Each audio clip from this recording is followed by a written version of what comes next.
రామారపల్లి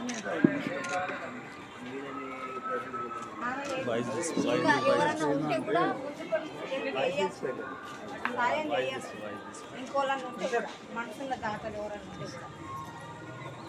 అమ్మ నాన్న ఇద్దరు లేరు కదా, వేరే వాళ్ళు ఎవరన్నా హెల్ప్ చేయాలని మనస్తత్వం ఉన్నవాళ్ళు చేయొచ్చు. అట్లా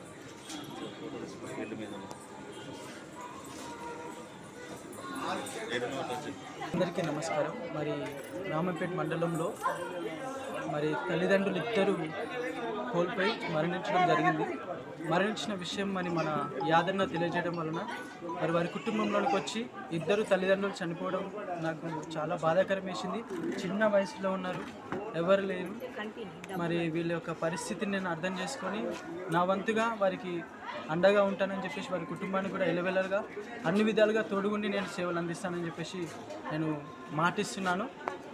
తల్లిదండ్రులు ఇద్దరు చనిపోయి నిజంగా ఇద్దరు అనాథలు అయిపోయారు. చిన్న పిల్లలు, కనీసం వారి యొక్క ఇల్లు కూడా లేదు. వీళ్ళు ఒక రోడ్డు పైన టెంట్ వేసుకొని ఉంటున్నారని చెప్పేసి యాదన్న తెలియజేయడం వలన నిజంగా మరి అలా పేదరిక పరిస్థితిని బట్టి నేను అర్థం చేసుకొని వారికి ఆర్థిక సాయం అందించడానికి వచ్చాను. ఇంకా తల్లిదండ్రులు లేని వాళ్ళు ఎవరైనా సరే నేను ఆర్థిక సాయం ఇవ్వడానికి నేను సిద్ధంగా ఉన్నా. కూడా ఇట్లాంటి వారికి హెల్ప్ చేయాలని అనుకుంటే కూడా మీరు అందరూ కూడా చేసి వారి కుటుంబానికి, మీ పిల్లల ఒక కుటుంబానికి అండగా ఉండవలసిందిగా నేను తెలియజేస్తున్నాను.